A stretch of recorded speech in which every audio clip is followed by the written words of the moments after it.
close in the war on drugs, the U.S. Coast Guard is reportedly turning its cutter ships into floating prisons.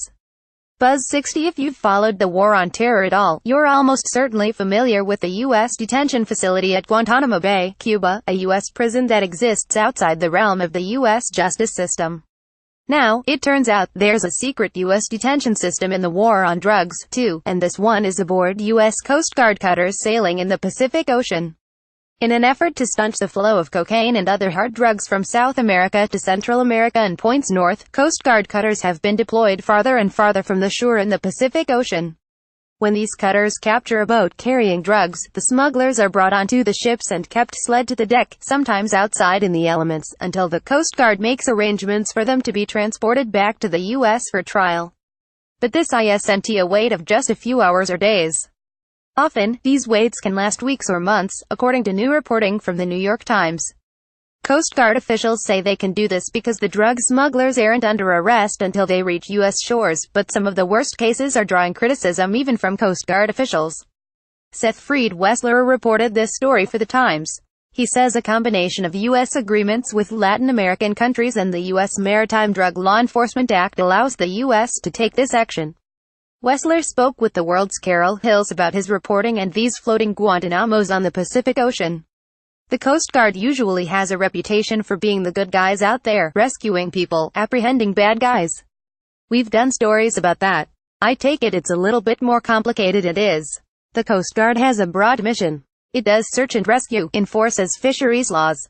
It enforces drug laws on the oceans, and what few people know is that the U.S. Coast Guard has actually been deployed in recent years deep into the Pacific Ocean to interdict drug smugglers moving between South America, Colombia, Ecuador, and Central America, where the drugs, often cocaine, are dropped off and then often moved up through Mexico. These Coast Guard ships are deployed deep into the Pacific, sometimes thousands of miles from the nearest U.S. port, where they're detaining suspected smugglers and holding them aboard these Coast Guard cutters. What I found in my reporting is that detainees, men who are moving cocaine in the Pacific Ocean, you write about some Ecuadorians who are out there transporting drugs and they end up sled for many days on a Coast Guard boat. Give us the quick thumbnail sketch of this one guy, in particular, Johnny Arsentales, and how he ended up there. He is a fisherman from a coastal town in Ecuador and was having a particularly, economically, rough year and made a decision to take a job smuggling cocaine off of the coast of Ecuador. He really didn't know all that much about what he was doing. As he was moving this cocaine on a boat with 3 other men, another Ecuadorian man and a Colombian man, they were approaching Central America, approaching Guatemala, and the U.S. Navy and Coast Guard intercepted that boat and pulled these men off.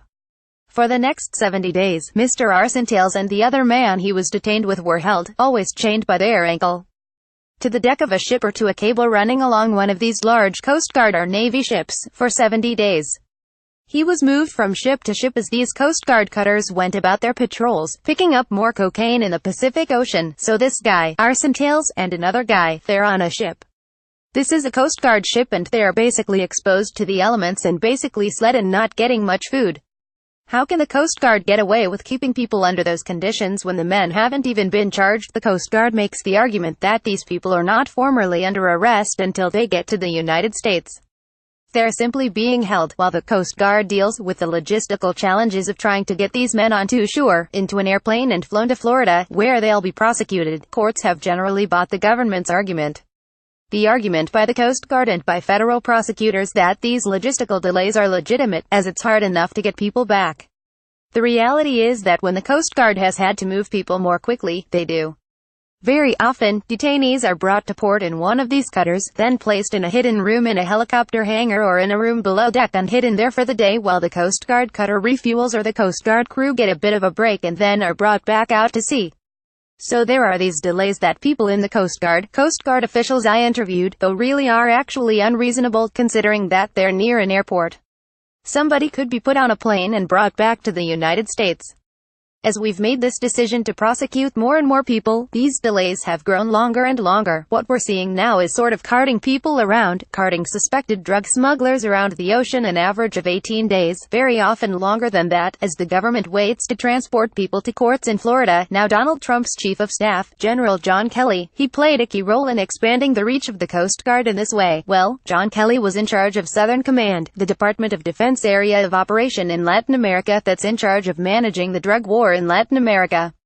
He was the head of Southern Command between 2012 and 2016, then retired. Under the Trump administration, he became head of the Department of Homeland Security, which oversees the Coast Guard. On 2 occasions he has had a role in these operations. And John Kelly has really been a proponent of the idea. He's called drug smuggling in Central America an existential threat to the United States. And the idea that we need to push our borders outward farther and farther away from our actual borders in order to defend the homeland, that's led to this effort to interdict drugs far, far away from the United States in places where drug smugglers actually really have very little idea where their drugs are headed. So, Johnny Arsentales and the other men that I've spoken to know, they're not thinking about where these drugs are going. The drugs are moving from South America to Central America as far as they're concerned. It's out of their control after that, but we're arresting people in international waters, often on foreign boats, thousands of miles from the United States, so the Coast Guard is arresting these people in these boats, and it's not clear whether the drugs on these boats are going to the U.S. ultimately. Most of the cocaine on these smugglers' small boats is probably headed for the United States. But some of it may be going to other markets, to European markets, to Australian markets or elsewhere. It's not always clear that the drugs are coming here, and, in fact, the Circuit Court in California has said that the U.S. can't prosecute these cases unless they can prove that the drugs were headed to the United States, that they actually intended to show up there. And that's one of the reasons why federal prosecutors prefer to bring these cases to Florida, where that burden of proof is not required. Whatever happened to Johnny Arsentales? How many days was he out there on this ship? He was picked up in September of 2014. And for the next 70 days, he was held aboard a series of Coast Guard cutters and Navy frigates as he was moved around the Pacific Ocean. He describes the experience of feeling like you really might disappear. He didn't know that he was going to be brought to the United States, wasn't being allowed to call his family, wondering, does my family think I died? He was ultimately brought to shore in Central America and told, you're going to be handed over to the Drug Enforcement Administration now, and brought to the United States to face prosecution. After more than 2 months held aboard these ships, he was brought to the United States, charged criminally under drug trafficking laws, and was sentenced to 10 years to a decade in federal prison. He's now in a federal prison in New Jersey, the community he comes from on the central coast of Ecuador. Many men have left on these smuggling trips. More than a year ago, there was a major earthquake in Ecuador that left families in dire economic straits. Since then, there have been more and more people leaving. In fact, his son-in-law decided not long after that earthquake to take one of these jobs and left home. He didn't tell anyone and disappeared.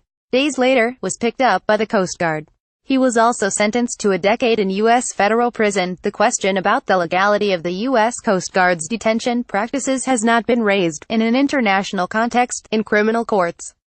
In the United States, when defense attorneys have tried to argue that the conditions amount to inhumane treatment, some cases judges have agreed.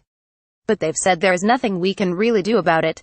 The law does not allow for us to throw this case out. What about the shame factor? This is a practice of detention that until now hasn't really been known. I wrote to dozens of men and received letters back from many of these men who'd been detained on these Coast Guard ships, describing the conditions of their confinement. Describing what led to me like real terror for them on the high seas. Those are stories that hadn't been told before. Are they allowed to use a proper bathroom?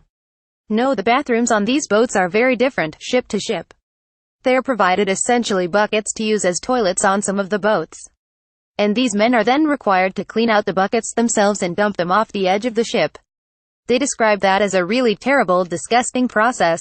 And the Coast Guard says our ships aren't equipped as detention centers.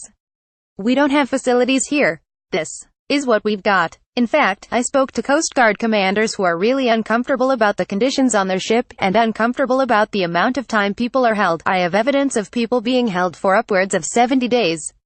A Coast Guard official told me people have been held for 90 days.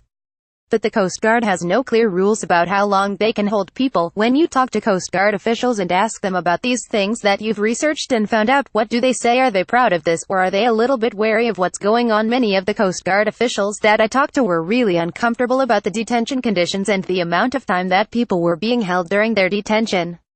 I really felt that officials thought people need to be moved off the boats more quickly and, again, are uncomfortable about the conditions that they have to hold people in. Have you talked with the families? Yes. Many families, in fact, believe that their loved ones, husbands, fathers, sons, had disappeared. It's not unheard of for fishermen to disappear in the sea. For these fishermen, the ocean is the geography of their life. And so when I talked to Arsentales, for example, about the sea, he said to me the ocean used to be a place that for me represented freedom. But now it's like a prison in the open ocean. And all of these men say we understand that we've broken laws. We understand that we made these decisions. We understand that we're going to be punished for this. The question that they raise is how are we in the United States right now?